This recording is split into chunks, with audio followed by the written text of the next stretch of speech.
Hello students, आज के हमारे इस वीडियो में हम प्लैंक्टन्स में पाए जाने वाले मार्फोलॉजिकल चेंजेस की बात करेंगे।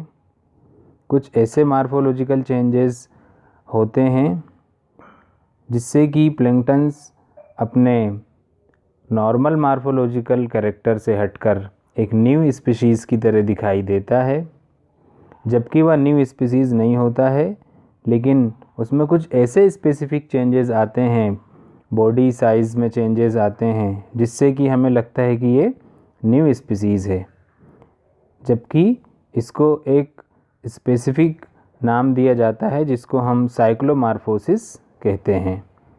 तो जिसको हम डायग्रामेटिकली भी देखेंगे कि नॉर्मल स्पीशीज़ कैसी है और according to the seasonal changes morphological species कैसी है, बॉडी साइज़ कैसा है या इसकी मार्फोमेट्री कैसी है। तो स्टूडेंट हम स्टार्ट करते हैं। पानी में कई तरह के जीव पाए जाते हैं, aquatic plant, aquatic animal, fishes etcetera. इसी तरीके से कुछ ऐसे माइक्रो ऑर्गेनिज्म भी पाए जाते हैं जो कि प्लैंक्टन्स कहलाते हैं।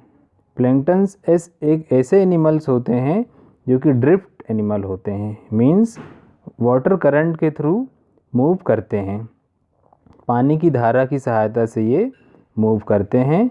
और सबसे इम्पोर्टेंट चीज़ इसमें यह है कि plankton is the best food item for fishes. मछलियों के लिए सबसे स्पेसिफिक और सबसे पैलेटेबल या जिसको हम कह सकते हैं कि सबसे फेवरेट फूड आइटम होते हैं।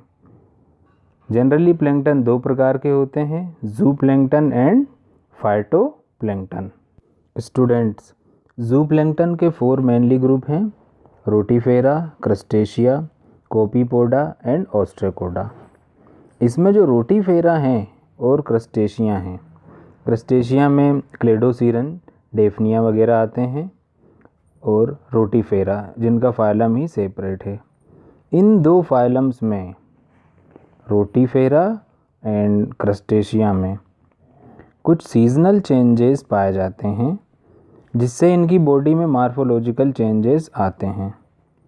इन्हीं मार्फोलॉजिकल चेंजेस को हम साइक्लोमॉर्फोसिस कहते हैं, जो कि हम इस डायग्राम में देख सकते हैं।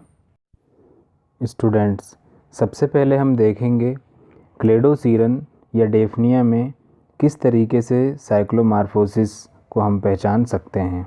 अगर हम इनकी नॉर्मल मार्फोलॉजी देखें, नॉर्मल डेफनिया को देखें, तो इनकी बॉडी 3 पार्ट्स में डिवाइड होती है, head, carapace and tail. Head normal helmet की तरह दिखाई देता है, कैरापेज एंड टेल। अब due to the seasonal changes, जैसे ही सीज़न चेंज होते हैं उसमें टेम्परेचर में वेरिएशन आते हैं, फूड अवेलेबिलिटी या और भी कई सारे ऐसे फैक्टर होते हैं जिनसे इनका हेड लॉन्ग हो जाता है और जो टेल रीजन है वो भी लॉन्ग हो जाता है, जो कि हम इस डायग्राम में देख रहे हैं। इसी तरीके से रोटीफेरा स्पीसीज़ में हमें ये देखने को मिलता है, जिसको हम व्हील एनिमलकुलस भी बोलते हैं, क्योंकि इसके एंटीरियर पोजीशन पे एक क्राउन की तरह का स्ट्रक्चर होता है, जिसलिए इसको व्हील एनिमलकुलस भी कहते हैं।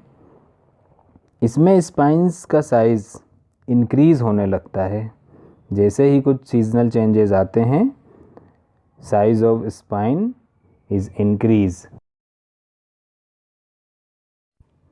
इस तरीके से हम देख सकते हैं कि रोटीफेरा एंड क्लेडोसीरा की नॉर्मल मार्फोलॉजी से किस तरीके से चेंजेस की वजह से एक एबनॉर्मल मार्फोलॉजी सामने दिखाई देती है, और इस फिनोमिना को या इस कैरेक्टर को हम साइक्लोमॉर्फोसिस कहते हैं, जो कि हमने अभी इस डायग्राम के थ्रू समझा।